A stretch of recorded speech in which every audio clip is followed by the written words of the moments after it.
Today, I'm going to tell you the story of a robbery in which thieves, in just 30 minutes, looted 30 bags filled with $5 million in cash, gold, and valuables from a cargo building at JFK Airport in New York. In today's value, the stolen goods are worth around $27 million. The most shocking part was that the thieves knew exactly how to enter the building and where the loot was kept. The investigation of this theft went on for nearly 30 years, and the mastermind behind this robbery killed every member of his gang one by one. So what was the reason that all gang members were killed one after another? And why did it take 30 years to arrest the last person involved in this robbery? You'll be shocked to find out. The story begins in 1978 when one morning, 6 thieves entered the Lufthansa Airlines cargo building at JFK Airport and easily pulled off a multi-million-dollar robbery and escaped. During this whole heist, the thieves knew every inch of the building, which raised suspicions among the police that someone from the airport staff must be involved. Someone who informed the thieves about the building's entry and exit points, as well as the location of the cash and valuables.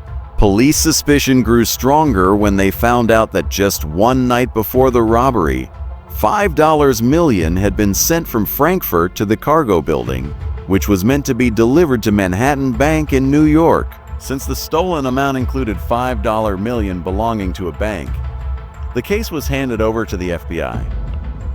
From the beginning, the FBI worked on a single theory that the man behind this robbery was James Jimmy, aka the Genta Burke. James Burke was a member of a New York crime family named the Lucky. He was a dangerous criminal for whom killing someone was routine. At the same time, he was also very smart and planned every operation of the Lucky Gang. The extent of Burke's brutality could be seen in the fact that the bodies of the people he killed were either never found or were found with many parts missing.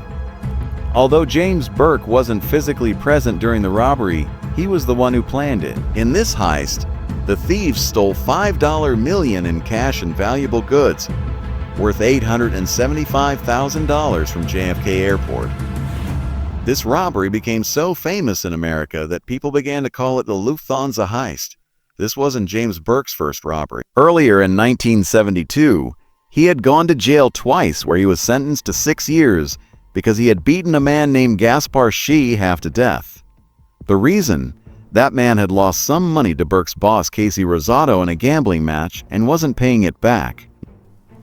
After serving his 6-year sentence, Burke began planning this heist. The entire planning took place in a lounge named Robert's Lounge, which was also run by James Burke.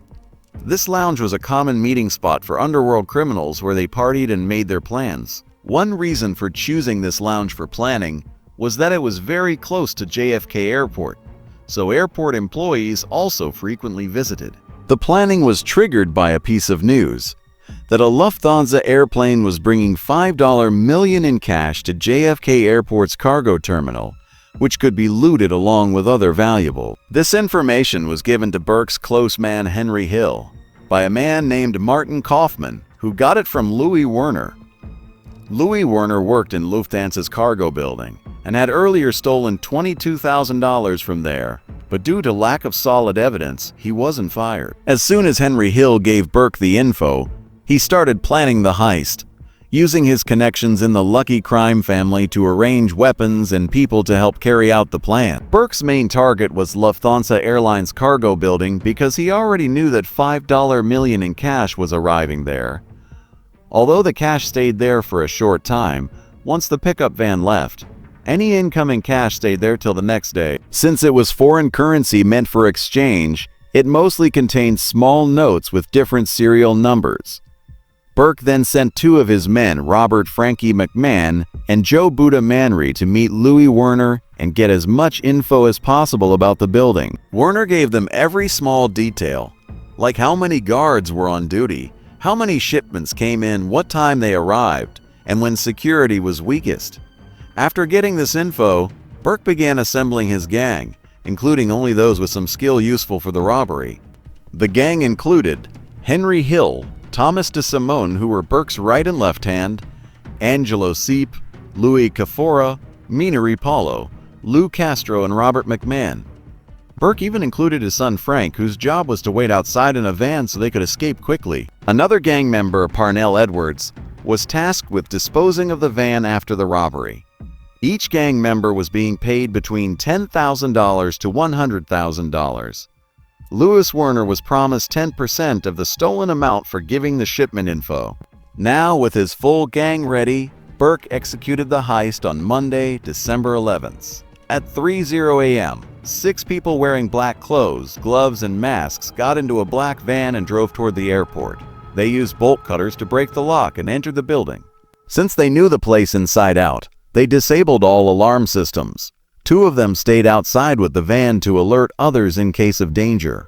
Around 3:00 a.m., the workers inside were on their meal break. The thieves assumed that everyone would be in the lunchroom at that time. The first person they encountered was John Murray. They captured him and asked him to take them to the lunchroom, where 5 more people were found.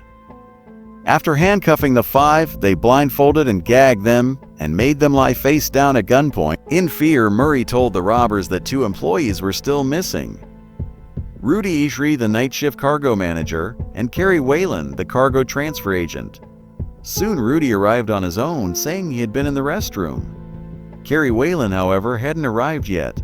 A little later, Kerry showed up in his car at the parking lot, where the 2 thieves waiting outside captured him and locked him in the van. Meanwhile, a worker from the warehouse heard the noise and came up, only to find a gun pointed at him. He too was taken captive and made to lie down with the others.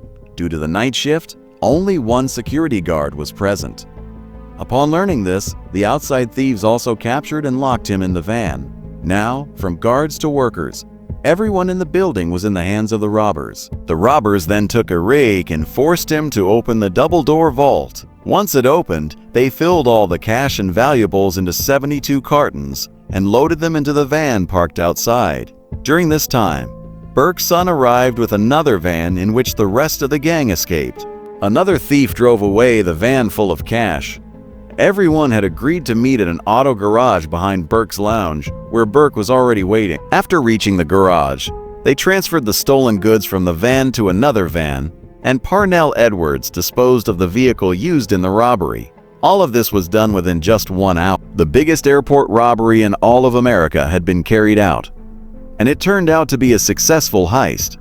But then something happens, because of which the thieves involved in the robbery start dying one by one. Since $5 million were stolen in this robbery, law enforcement starts putting a lot of pressure on the FBI to investigate. As I told you earlier, the FBI assumed that James Burke and his gang were behind the robbery, but they had no solid evidence against James.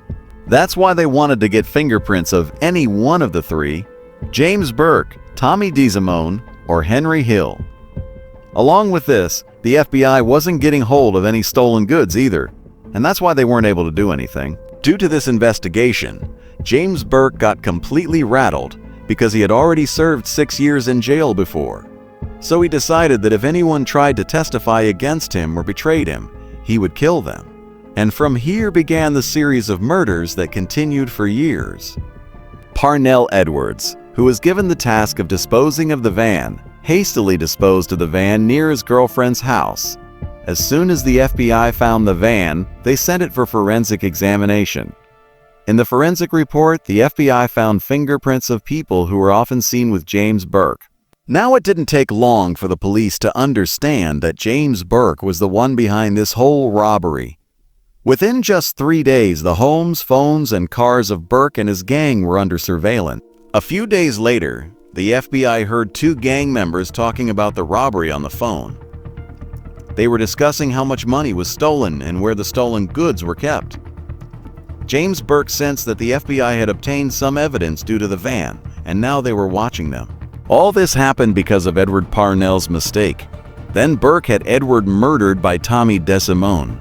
Just a week after the robbery, Edward's dead body was found on his bed with 6 bullets in his head. Within a month of this murder, Martin Krugman was also killed. The same Martin Krugman who had informed Henry Hill about the incoming cash at the cargo building. The reason behind Martin Krugman's murder was that one day he nervously and hurriedly started asking James Burke for his share of the robbery. Burke started thinking that Krugman had sided with the FBI and was leaking information to them, so he wanted to take his share and run away. Although Krugman was also killed by Burke, his body was never found. A few days after this second murder, Tommy DeSimone was also killed. However, it is believed that his murder had nothing to do with the robbery or James Burke, but rather he was killed by New York's criminal Gambino family because DeSimone had made enemies with them. A few days later, the body of Richard Eaton, who managed Burke's lounge, was found hanging in a freezer truck. Burke had him killed because he, along with two accomplices, tried to steal $200,000 from the stolen goods. Richard's two partners, Montel and Teresa Ferreira, were also found dead 2 weeks later. Ferreira's beheaded body was found near a river. Louis Cafora, who was one of the 6 thieves and also Burke's prison mate, was also killed by Burke simply because he used to discuss all the gang secrets with his wife, Jonna Cafora. He also bought an expensive Cadillac Fleetwood car with his share from the robbery and brought it to a meeting very close to JFK Airport at a time when the police investigation was in full swing. After this meeting, Louis Cafora and his wife Jonna Cafora both disappeared, and their bodies were never found. By now, 5 members of this gang had been killed, and the series of murders paused for a few months. Then the dead bodies of Joe Neri and Robert McMahon were found in a car. Both were shot in the back of the head. The reason behind this was that the FBI had solid evidence that they were involved in the robbery. Since Burke never confessed to any crimes, the FBI remained haunted by the question: where did the stolen money and valuable goods from the Lufthansa Airlines cargo building go? It is believed that the stolen money was divided among many people, including the mafia, which is why it was never traced. Angelo Seep, who was out on bail, was also found dead 10 months later in the basement of his Brooklyn apartment. Seep was killed because, a week before his death, he robbed a drug dealer who then sent 2 shooters to kill both Seep and his girlfriend. Now comes the last and youngest member of the gang, Frank Burke, son of James Burke, who was driving the van during the robbery. The dead body of 26-year-old Frank Burke was found on May 18, 1987 at 2:30 a.m. near Liberty Avenue in Brooklyn. 2 days after Frank's death, police arrested a 46-year-old drug dealer for his murder. After arrest, the drug dealer told police that before dying, Frank had started working for the Gambino family and had made enemies with them. That's why they killed Frank. Henry Hill, who exposed this entire robbery and the murders, also died 10 years later due to an illness. Louis Werner repeatedly appealed to the FBI to reduce his sentence in exchange for his cooperation. Eventually, his sentence was reduced to 5 years, and he and his wife Janet Barbary were given new identities and sent outside New York.